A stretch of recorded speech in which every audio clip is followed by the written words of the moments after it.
আপনি যদি জামাত শিবির হয়ে থাকেন, আপনি শুনলে অবাক হবেন, আশ্চর্য হবেন এবং খুশি হবেন যে বিএনপি সরকার মাইনকে চিপায় পড়ে বাধ্য হয়ে জামাতের জন্য এখন অনুকূল পরিবেশ তৈরি করতে বাধ্য হচ্ছে।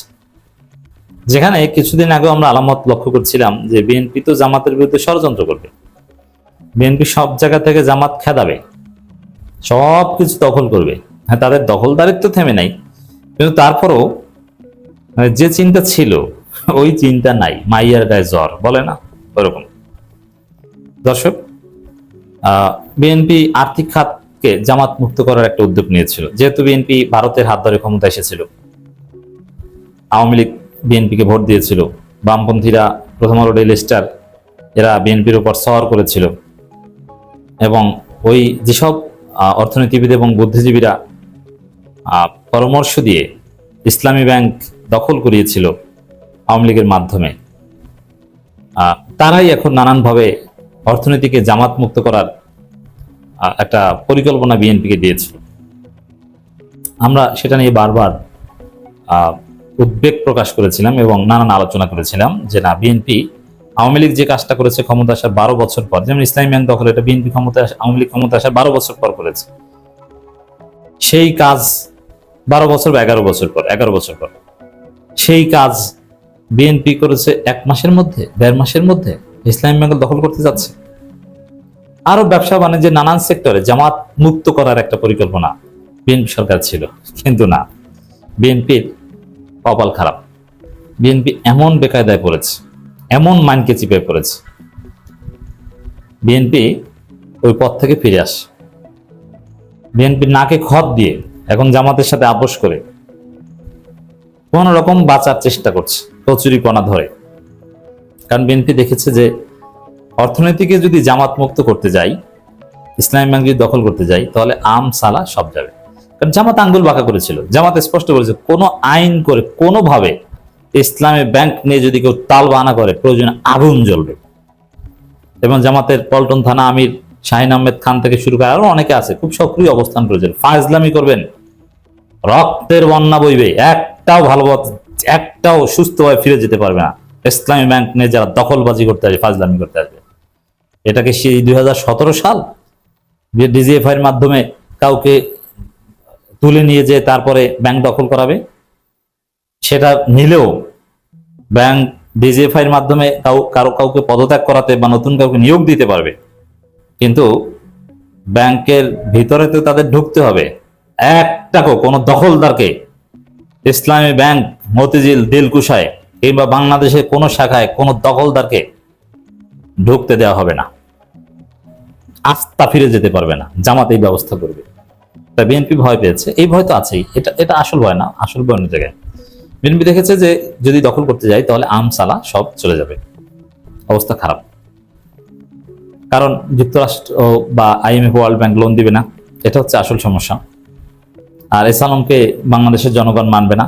আরো নানান ব্যবসায়িক গ্রুপ যারা আছে এসালমের প্রতিদ্বন্দ্বী, তারা এই যে একটা বিষয় দেখেছেন যে প্রথম আলো ডেইলি স্টারে হঠাৎ করে ইসলামী ব্যাংক দখলের সেই কাহিনী নিয়ে বিশাল বিশাল রিপোর্ট, অনুসন্ধানী প্রতিবেদন, কিভাবে দখল করা হয়েছিল, যেটা আমরা এত ক্লিয়ারলি জানতাম না, যে কিভাবে, কয়টায়, কোন সিস্টেমে, ডিজিএফআই কোন কর্মকর্তা কিভাবে কি ইসলামী ব্যাংক দখল করে নিয়েছিল, ইসলামী ব্যাংক SIBL কিভাবে দখল করে নিয়েছিল, আরো অনেকগুলো ইসলামী ব্যাংক, শুধু ইসলামী ব্যাংক বাংলাদেশ না, যেখানে ইসলামী ব্যাংকের সিনিয়র অফিসাররা, একদম মূল নিয়ন্ত্রক যারা, তারা কেউ ফজরের নামাজ পড়ে ফিরছিলেন, কেউ কোরআন তেলাওয়াত করছিলেন, কেউ নাতিকে কিংবা বাচ্চাকে স্কুলে নেওয়ার জন্য রেডি করছিলেন। ওই সময় এসে একটা স্বাভাবিক দিন শুরু করেছেন, সেই সময় এসে তাদেরকে উঠিয়ে নিয়ে যায় ডিজিএফআই, কাউকে পিস্তল দেখিয়ে, কাউকে রিমান্ডের ভয় দেখিয়ে, মোবাইল সিজ করে নানানভাবে পদত্যাগ করতে বাধ্য করা হয়।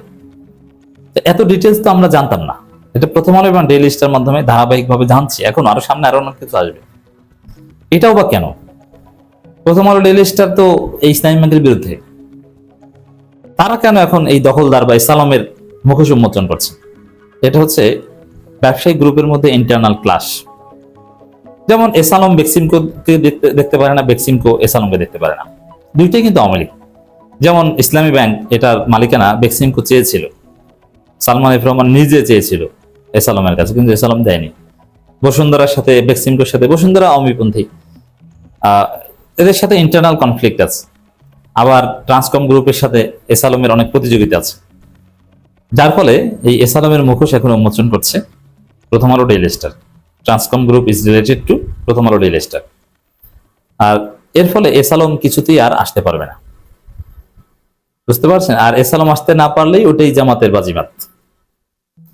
তো এইরকম মাইন্ডকে চিপে পড়ে, তো একদিকে বাংলাদেশের ভিতরে যারা প্রভাবশালী অ্যাক্টর, তারা এস আলমকে জয় বাংলা করে দিয়েছে, এস আলম এর আসার রাস্তা বন্ধ করে দিয়েছে। আবার আন্তর্জাতিকভাবে বিএনপি বেকায়দায় পড়েছে। আবার জামাতের রাজনৈতিক থ্রেট তো আছে, যে উল্টাপাল্টা করতে গেলে একটাও আস্থা ফিরে যেতে পারবে না ব্যাংক দখল করতে আসলে।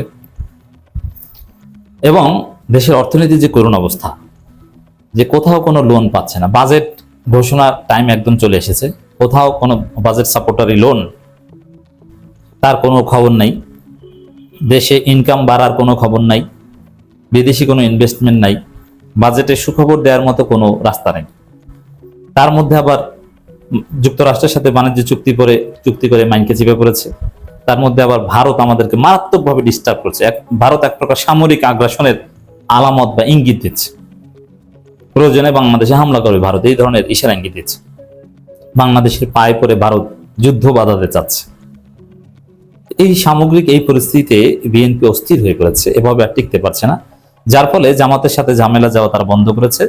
তারা খবর দেখেন আমি কি কারণে আলোচনা করছি।